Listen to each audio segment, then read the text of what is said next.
Hey, my name is Andy.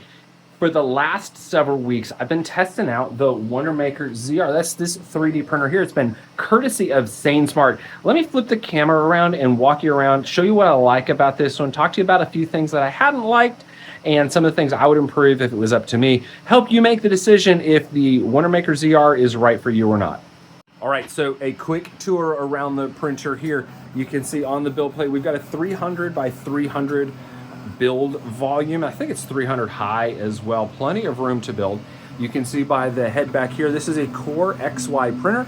So the print head is going to move in the X and Y direction, and then the build plate is going to move your Z direction. That is a huge upgrade over a bed slinger, especially when you get these larger printers. On the side of the printer here, this is where you're going to hit your 4 spools. It's going to hold 4 1 kilogram spools. Each of the spools feeds through the filament separator into the filament module, and then from the filament module to the head. My understanding is they're developing, or they're close to have developed, a multi-head version, but this is just a single head version. With the single head version, you do get filament poop. That's just par for the course. Honestly, it doesn't bother me a whole lot. I don't print multicolor for profit. I print it for fun, and I just count it part of the cost. So you can see we're getting ready to start. I'm gonna start printing a large bin. Printing with this has been easy, especially once you move over to their software. Now, their software is a modified version of Orca. So you see that here, very similar to Prusa Studios or Bamboo Labs, whatever you're using there. Very similar in how you set it up and use it. I think you're gonna be very comfortable with this if you're familiar with either of those. Easy prints via Wi-Fi back to the printer. If you do prefer to plug in, there is the USB drive on the control pad here. Nice big control pad. Try to get rid of the glare here. It's easy to control and flick through. I really do like the large color touch screen. That's a big upgrade over something like this little guy here. But this has been very intuitive and very easy to find your way around. One thing, I want to come back over here to the side of the printer.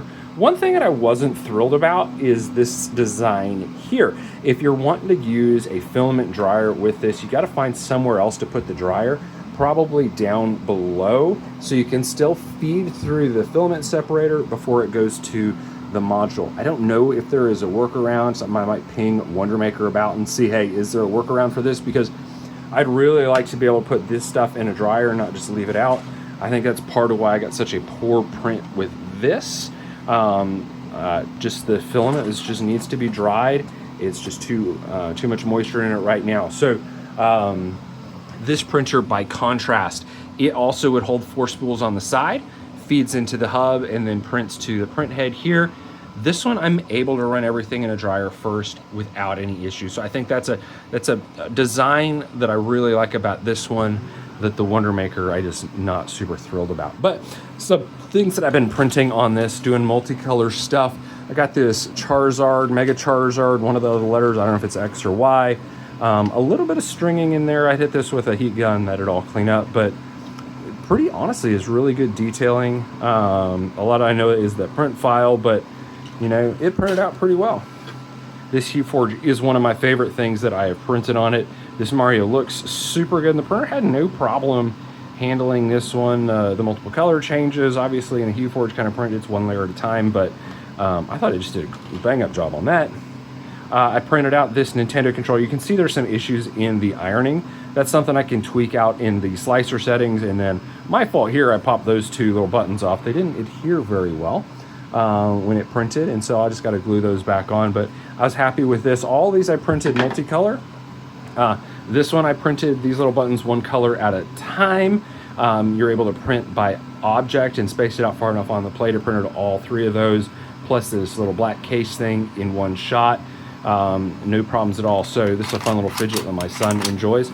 But hey, if you are looking for a larger format, multicolor 3D printer, I've had really good results with the Wondermaker ZR. I do know that there was some criticisms and critiques about this printer when it first came out.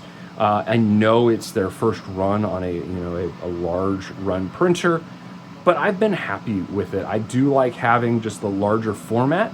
It allows me to print bigger things. Now I'm printing the same size basket on this printer here in blue as I am on this printer here in white. And you can see just, there's barely any room left on the print bed here.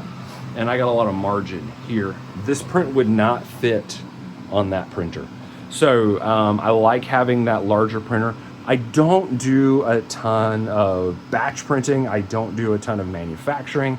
So I'm not worried about that. I just print functional stuff around the house or toys for my kids, things for the wood shop. And for that sort of stuff, I think this printer is fantastic. Really enjoy having it and looking forward to getting a lot more good prints out of it. So if you're looking for a printer to add to your collection or maybe a first, Wondermaker ZR is worth checking out. I think it's a good value for the money. And honestly, I've had really good results with it. I'm happy with it. And I definitely think it's worth checking out if you're in the market for this style and size of printer.